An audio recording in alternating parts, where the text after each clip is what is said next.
Porque para nosotros cuidar tu salud es una responsabilidad compartida.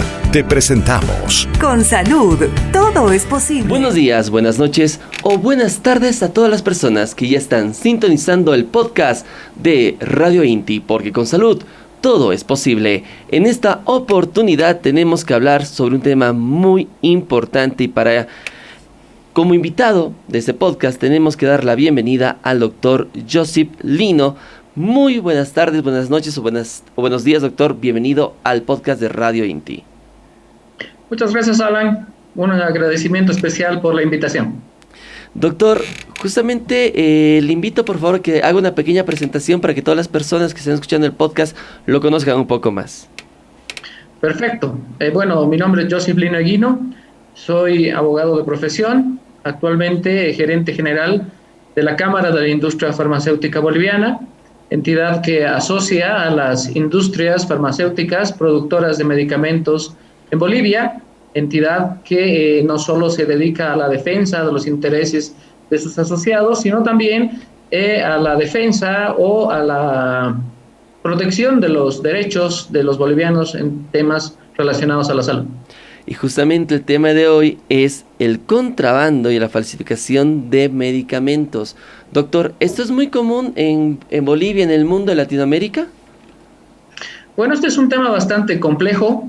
El contrabando y la falsificación se engloban dentro de lo que se denominan los medicamentos ilícitos.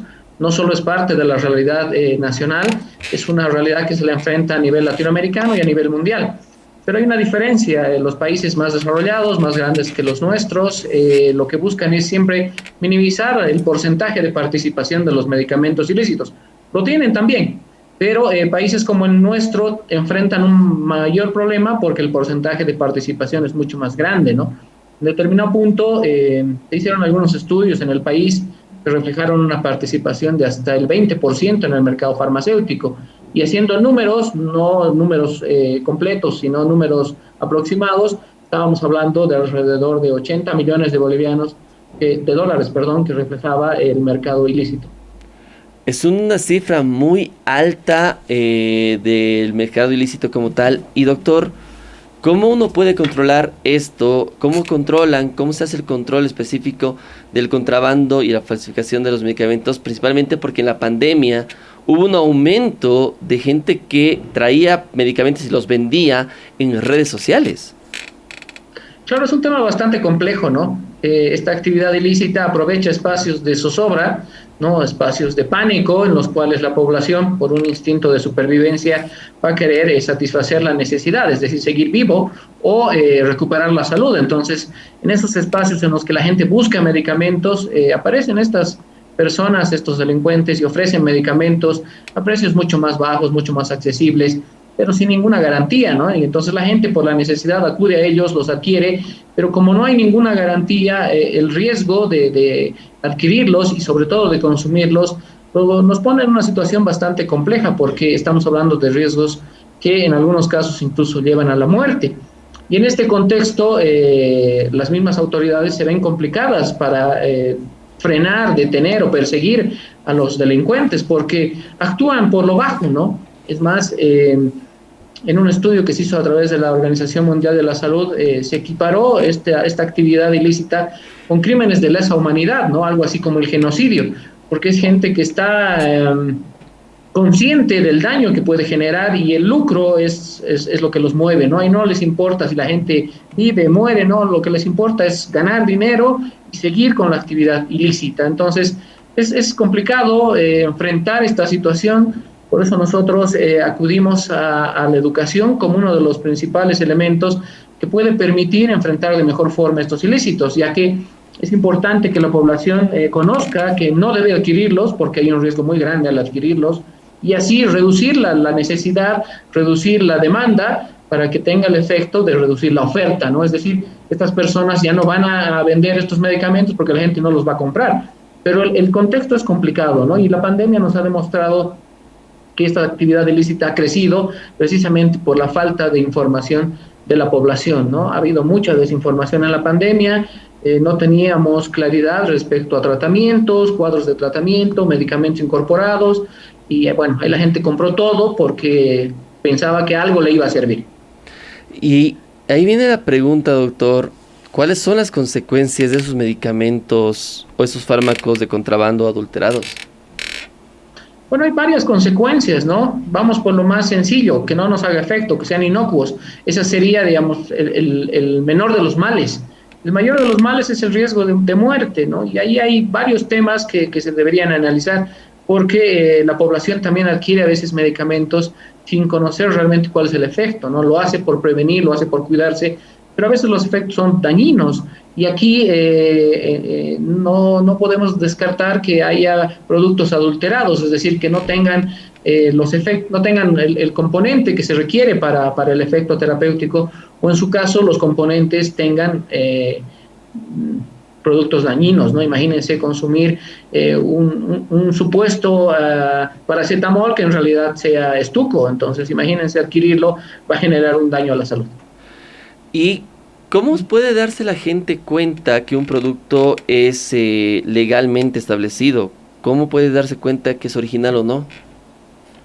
Bueno, hay que hablar en este contexto que el sector farmacéutico es uno de los sectores más regulados que existe en el país y en el mundo. Es decir, existe normativa que está plasmada para todas las actividades de todos los actores que actúan precisamente en el mercado farmacéutico.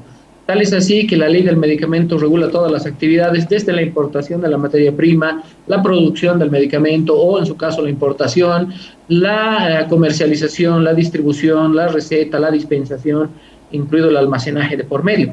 Todas las actividades están plenamente reguladas. Y tal es así que no debería existir un medicamento en el mercado nacional que no cuente previamente con lo que se denomina registro sanitario. El registro sanitario es la autorización de comercialización que le da la Agencia Estatal de Medicamentos y Tecnologías en Salud, que es una entidad dependiente del Ministerio de Salud. Es decir, ellos autorizan qué medicamentos deben ingresar a nuestro mercado. Y para dar esa autorización, lógicamente hace los controles de calidad, hace las verificaciones correspondientes para que las personas sepan que ese medicamento tiene calidad, seguridad y eficacia. Es decir, sus componentes son los adecuados, el medicamento va a surtir el efecto y no va a tener otros efectos que sean contraproducentes. Este registro sanitario nos permite afirmar que los medicamentos que cuenten con el mismo están legalmente en el mercado. Un segundo aspecto que también es importante considerar es el lugar donde uno los debe adquirir. Deben ser en establecimientos legalmente establecidos, valga la redundancia. ¿Por qué? Porque también la autoridad, a través de los SEDES, los servicios departamentales de salud, se encarga de verificar que quienes van a vender el producto al consumidor final, puede ser el paciente o quien compra para sus familiares, cuenta con esa debida autorización, cuenta con las condiciones y nos va a dar la garantía de que ese medicamento que uno va y lo compra tiene esas características. Entonces, todo el sector está altamente regulado. Tal es así que si hablamos de un producto que ingresa de importación a nuestro país y no tiene el registro sanitario, ya deberíamos considerarlo un medicamento ilícito. ¿Por qué? Porque para importar un producto se tiene que ir a un despacho aduanero. El despacho aduanero también lo da la GEMED. Y para dar el despacho aduanero, previamente hay que tener el registro sanitario. Entonces, cualquier producto que ingrese al país y no cuente con el registro sanitario o salte este mecanismo del despacho aduanero, lógicamente debe considerarse un medicamento ilícito. Ahí va justamente de un poquito de lo que viene, cómo darse cuenta de la gente de alguna falsificación, que el registro sanitario es lo principal. Doctor, y productos ya nacionales, en caso como productos de INTI, que son falsificados, ¿qué se tiene que hacer? ¿Cuáles son las normas que se tiene si se falsifica un producto de INTI como tal? Bueno, si uno ve en el mercado que el producto está siendo vendido en un sector informal, sin ninguna condición de higiene, de almacenamiento, de salubridad, ya es una señal de alerta, ¿no? Ahí las personas que ven este tipo de productos en mercados ilegales o informales, en su caso, deberían notificar a la empresa para que la empresa pueda asumir acciones legales. Pero también puede presentar denuncias a los servicios departamentales de salud o también presentar denuncias a la Agencia Estatal de Medicamentos y Tecnologías en Salud, porque esto es una infracción, ¿no es cierto? Y estas infracciones, si bien se sancionan en la vía administrativa con decomisos, multas, también pueden derivar a la vía penal por delitos contra la salud. Nosotros como Cámara hemos tomado el mecanismo de que cuando nos enteramos por cualquier situación de la existencia de un medicamento, en este caso en particular, por ejemplo, de INTI, que está siendo falsificado, adulterado o incluso ha ingresado de contrabando un producto que sea comercializado legalmente por INTI, hacemos una denuncia a la AGEMET, pero la denuncia, más allá de todo este procedimiento administrativo que les comento, debe buscar o debe conseguir una alerta sanitaria. La alerta sanitaria es importante porque es la autoridad quien le dice a la población: tengan cuidado, se ha detectado un medicamento ilícito en el mercado, no lo adquieran. Y si ustedes conocen de alguien o conocen dónde se está vendiendo, denúncienlo, porque al final es un compromiso de todos, ¿no? El decir, yo no digo nada y que esto siga, al final puede ser que un pariente por esta inactividad sea quien lo adquiera y también su familia resulte siendo dañada, ¿no? La Agencia Estatal de Medicamentos y Tecnologías en Salud, tanto en su página web como en su red social de Facebook, ha empezado a emitir alertas, ¿no? Precisamente con estas características. Porque vuelvo a reiterar, la educación es uno de los pilares fundamentales en la lucha contra ilícitos, ¿no? No solo con este tipo de información que ustedes están transmitiendo a través de este podcast, que es excelente porque la población logra conocer el complejo problema al cual nos enfrentamos, sino adicionalmente con las alertas, porque la gente dice, no lo debo adquirir, porque ya la autoridad nos ha dicho, tengan cuidado. Uno esperaría que estas actividades nos muestren personas que sean sancionadas realmente, pero como mucha gente actúa a través de las redes sociales o en el anonimato, es difícil encontrar culpables y mucho más el que estos sean sancionados. Entonces, es mejor cuidarse.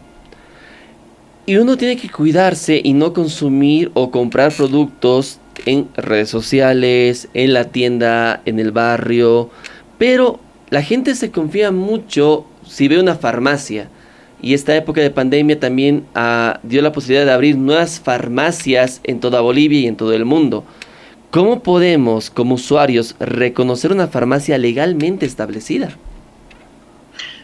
Este tema también lo hemos abordado con los servicios departamentales de salud. Para nosotros, como Cámara, es importante que en este contexto en el cual la norma es exigente con todos, también tengamos establecimientos farmacéuticos legalmente establecidos. Y ahí el rol de los servicios departamentales de salud, emitir listados, ¿no? Listados que muchos los colocan en sus páginas web o también se los puede encontrar en la página web de la AGEMET, donde vemos todos los listados con los establecimientos legalmente establecidos, ¿no? Pero una cosa es ver el listado, que es complicado porque uno no tiene esa costumbre de hacerlo, pero cuando uno va a un establecimiento farmacéutico, lo primero que debería fijarse es esta resolución administrativa del CEDES o del Servicio Departamental de Salud, que precisamente le da la autorización. Ese es el primer filtro que a nosotros nos debe dar esa seguridad de decir, estoy yendo a un establecimiento que ha sido previamente verificado y autorizado por el Servicio Departamental de Salud. Entonces, ese es el primer filtro y ya sabemos que esa farmacia está completamente establecida, legalmente establecida y podemos comprar los medicamentos de esa farmacia. ¿No hay otro filtro más, doctor, que podríamos darnos cuenta? Bueno, hay otros filtros adicionales. Ahí las propias farmacias legalmente establecidas se han ocupado de informar a la población que además exijan la presencia de un regente farmacéutico que cuente con el título profesional y que esté debidamente identificado, uniformado, ¿no? Que la farmacia, por lo menos a simple vista, tenga todas las condiciones que nos permitan decir aquí los medicamentos están debidamente almacenados y por lo tanto van a ser debidamente dispensados. Ya son otros filtros adicionales, pero el filtro principal siempre va a ser esta resolución de los CEDES. Doctor, ¿qué se hace en el caso de que se encuentra un medicamento siendo vendido en la tienda del barrio, digamos? Porque a veces hay algunas tiendas que venden algunos medicamentos y ¿qué se hace en ese punto?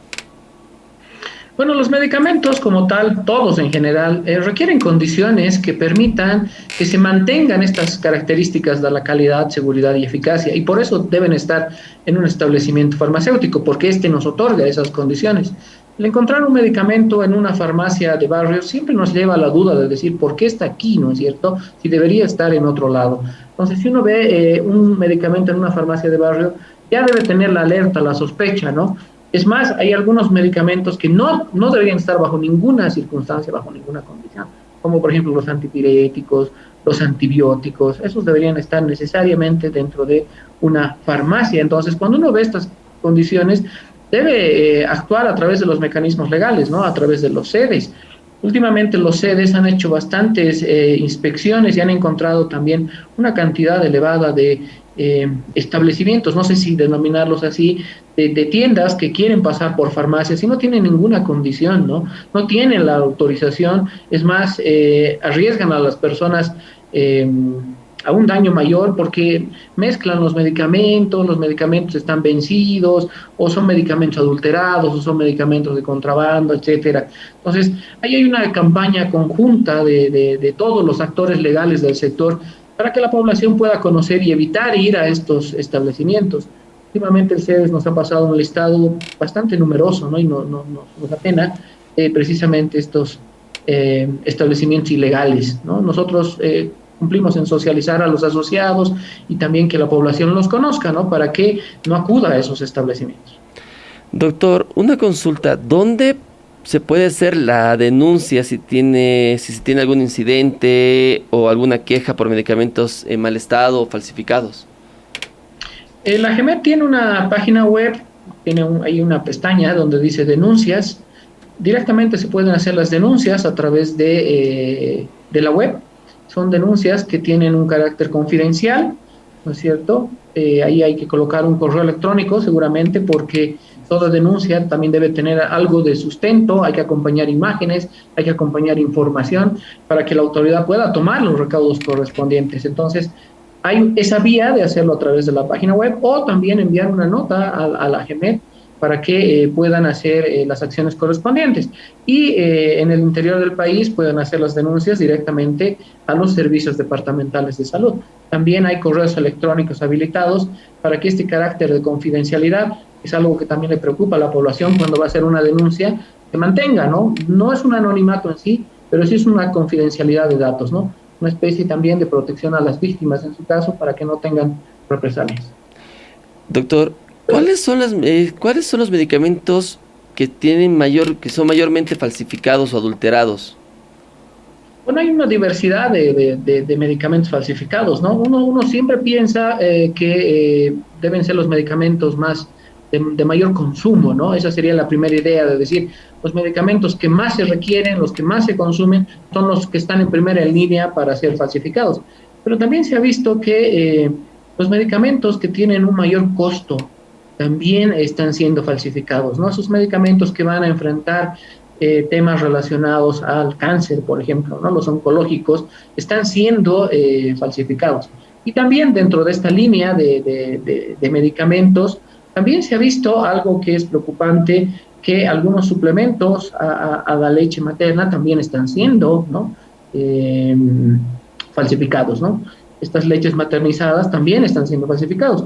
Van más a tratar carencias de determinadas vitaminas, de determinadas necesidades de alimentación en menores, pero no son unos medicamentos como tal, digamos, como un antibiótico, un antipirético, pero también están siendo falsificados. Entonces hay una diversidad muy grande de medicamentos que son falsificados. Podríamos decir que en potencia todos los medicamentos pueden ser falsificados.